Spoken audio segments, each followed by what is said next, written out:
They pumped 500 gallons of water per minute out of this ancient Egyptian monument, and the water level didn't move. This is not a broken pipe. It is not modern irrigation flooding the site. 2,000 years ago, the Greek geographer Strabo described descending through vaulted stone passages to reach a deep fountain at this very structure. It was filled with water then, and it is still filled with water now. And that forces a serious question. If this was built as a tomb or memorial, why does it behave like a functioning hydraulic system?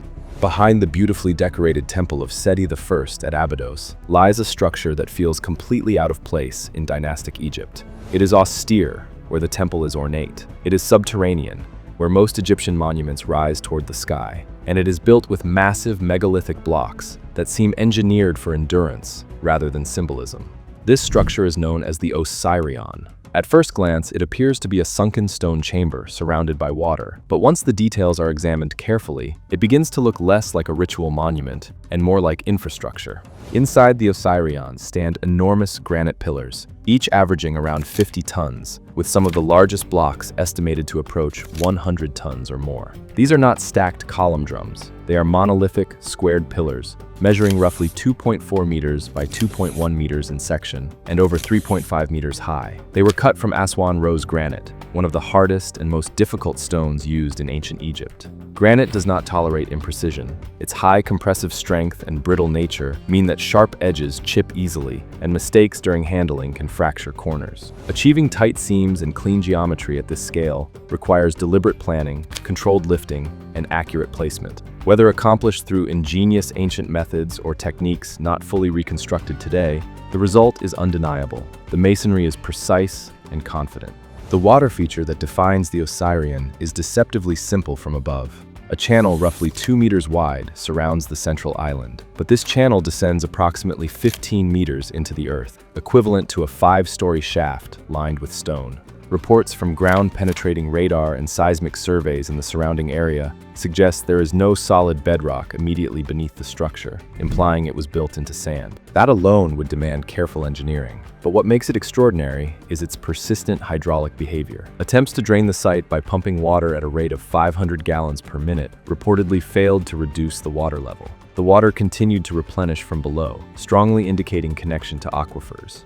Water analysis deepens the puzzle. Over the past few decades, researchers have collected and studied water samples from the Osireion and compared them to nearby sources. Published results describe the water as chemically distinct from the closest wells. A 2022 study reported that the water is a mixture of 3 sources: Nile water from before the construction of the Aswan High Dam, more recent Nile water after the dam, and paleo water from deeper aquifers.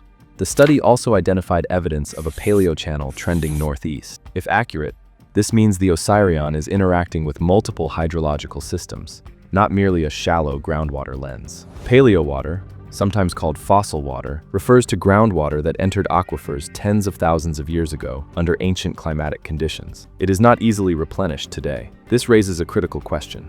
Did the builders intentionally excavate 15 meters into the earth to intersect deeper aquifers? Or is this connection coincidental, the result of later hydrological changes? Before jumping to conclusions, the architectural evidence must be examined carefully. The Osireion uses granite, sandstone, and limestone. Its masonry shares characteristics seen at other megalithic sites, particularly the Valley Temple of Khafre on the Giza Plateau. Edouard Neville, who excavated the Osireion in the early 20th century, remarked in his 1914 report that it had all the characteristics of a very old construction and bore strong resemblance to the Valley Temple in style, masonry, and absence of ornament, though on an even larger scale. The Osireion is austere. It lacks the carved reliefs and narrative decorations seen in the adjacent Temple of Seti. Instead, it presents massive polygonal blocks fitted tightly together, with seams that are paper-thin where undamaged. Some cornerstones appear L-shaped, as if bent around corners. Various knobs protrude from blocks, some resembling lifting bosses, others shallow and irregular. Perhaps most intriguing is the joinery. The granite pillars appear to be connected to upper beams using mortise and tenon joints. Similar joints can be identified in other parts of the structure. Mortise and tenon is common in woodworking, where materials can flex slightly during assembly. Stone, by contrast, is rigid and brittle. Creating rectangular mortises and precisely matching tenons in granite, then aligning them accurately while maneuvering blocks weighing tens of tons, demands exceptional control. Historically, Stone builders often relied on metal clamps or mortars to join blocks. Yet, in a permanently moist environment such as this, metal would corrode and mortars would degrade over time. A mechanical stone-to-stone interlock, once fitted correctly, would resist corrosion and maintain structural integrity even under constant exposure to water. In that context, mortise and tenon joinery appears not ornamental, but functional. The layout of the Osireion further complicates the conventional interpretation. It is often described as a cenotaph of Seti I.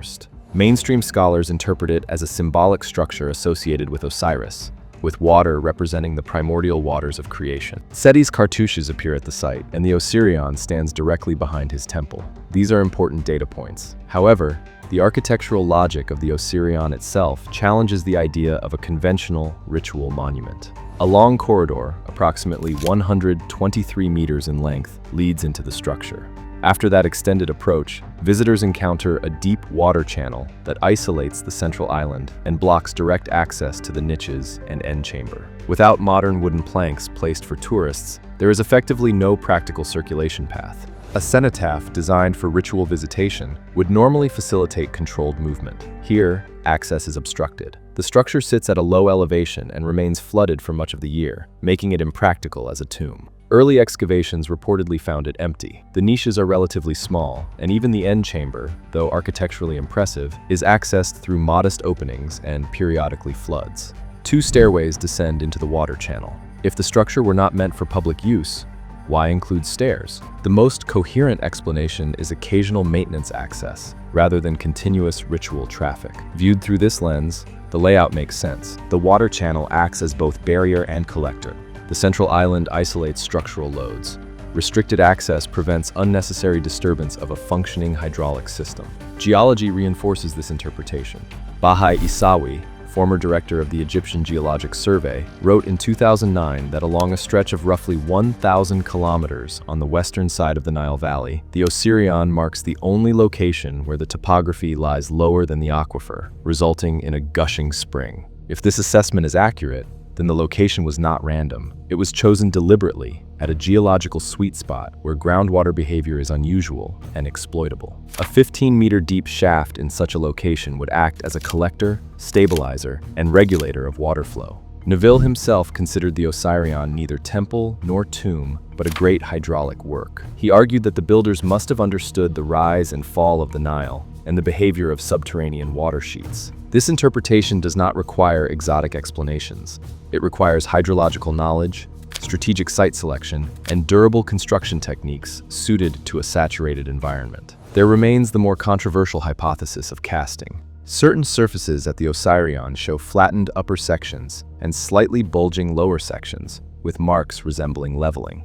In modern construction, screeding refers to smoothing pliable material before it hardens. If these marks truly represent the leveling of soft material, casting would explain oversized blocks, sharp edges, tight seams, polygonal geometry, and integrated joint forms. However, this remains a hypothesis that must be tested through detailed material analysis. Petrographic examination would need to confirm whether the stone is reconstituted material or naturally formed rock with intact igneous fabric. Until such analysis is conclusive, casting remains a possibility rather than a proven fact. The question of dating remains open. Seti's cartouches demonstrate that the structure existed during his reign, not necessarily that he built it. Pharaohs frequently inscribed their names on earlier monuments to legitimize their rule. Stylistically, the Osireion differs sharply from the richly decorated Temple of Seti.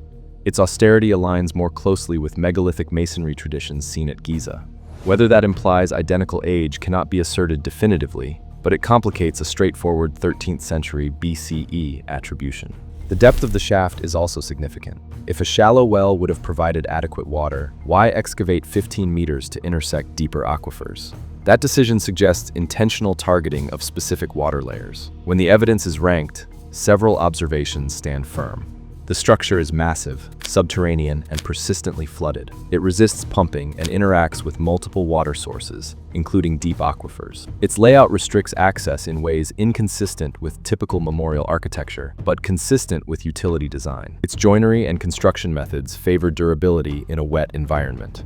Interpretations such as casting and pre-Holocene origins require further material and geological confirmation. But the hydraulic model explains the most features with the fewest contradictions. The Osireion challenges conventional narratives, not because it is mystical, but because its engineering logic does not fit neatly into simplified descriptions of ancient Egypt. It behaves like infrastructure. It is positioned like infrastructure, and it is built like something intended to endure moisture and time. The remaining questions are substantial. What was the collected water used for? Was this purely practical, or did ritual symbolism later attach itself to a functional system? And if this design philosophy appears at Abydos and echoes in masonry traditions at Giza, what does that reveal about the technical knowledge embedded in ancient Egyptian civilization? The structure itself continues to function. The real question is whether its purpose has been misunderstood all along.